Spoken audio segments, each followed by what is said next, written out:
Welcome to another edition of Valor Life. This is a wonderful story for today. Ray Tullis, I got to know him in almost a year's worth of time at River Bend. You see the smile on his face, but to go back to his background, again, think back to things that happened when we're young that kind of dictate our lives, and his story is remarkable, and you'll see why now he's such a changed, powerful man. Ray Tullis, I love this man. For almost a year I got to spend with you there at River Bend, got a chance to be around you. You smiled then, you're still smiling now. Yes, sir. Feeling good, huh? I feel good. Tell me, I never really knew the whole background. Where'd you grow up? I grew up in Pikeville, Tennessee.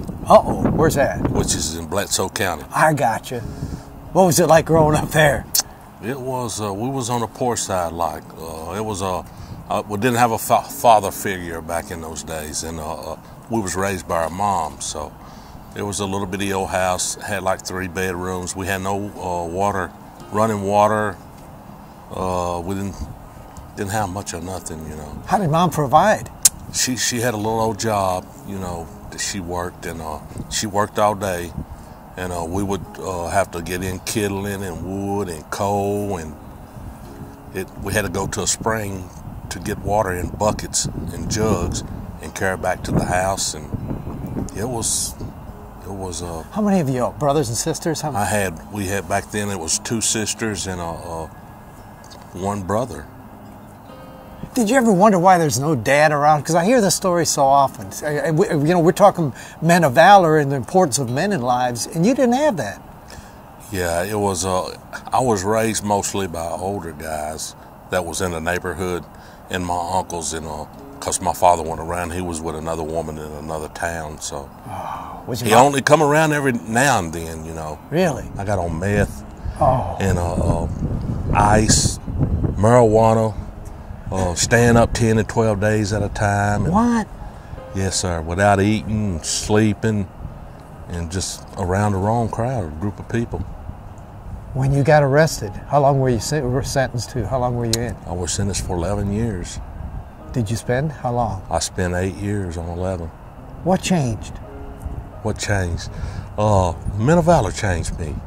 Really? And the people that I was around in River Bend, godly men. I remember the guys that I was around at River Bend. They're godly guys, man. They helped me all the way through. They did it. And they got me involved in Men of Valor because I didn't know nothing about Men of Valor. So, yes, I can say a lot about those guys.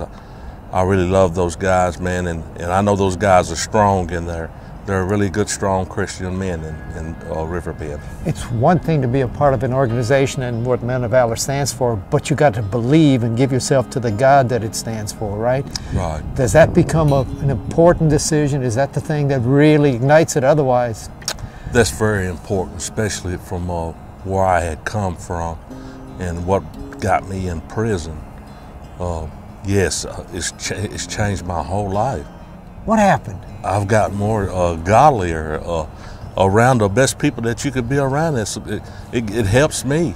It builds me up being around godly men, people here. It helps me stay focused more on God. Does it make you want to kind of live up to what you're talking about and what they stand for? It makes me want to live up to, like I say, you know, from where I used to be. Yes, sir. Then you talk about a guy raised without water, hot water and stuff, and look at this facility that you're at. What is this like? Man, this is like heaven to me. This is a beautiful place. It is, and I love it here. This is a great place, and it's full of opportunities and fellowship and discipleship. It's just the best place I've ever been. How hard is it, though, when you get out? While you're there, you're with other men of valor, be it, or men of faith, but now you're out and the world is coming in. Has it been tough? No, it hasn't. It's been a whole lot better. Why? It's the people. It's the people here. It's a whole lot different. Have you connected with your family at all? I have. I went home for Christmas and had the best Christmas of my life. What they say? Because they got to be a different look about you now. Well, I called them before I went home, and I told them that I have changed, and the things that I didn't want to be back around was drugs and alcohol, and people that smokes. That's the only.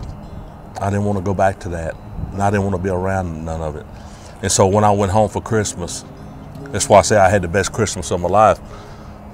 It was a whole lot different. I played games, and we sat around and talk, fellowship, and eat good food, and man, it was amazing. Knowing you and all, and from what I hear from the staff, that you're kind of a bit of a leader around here. Why is that?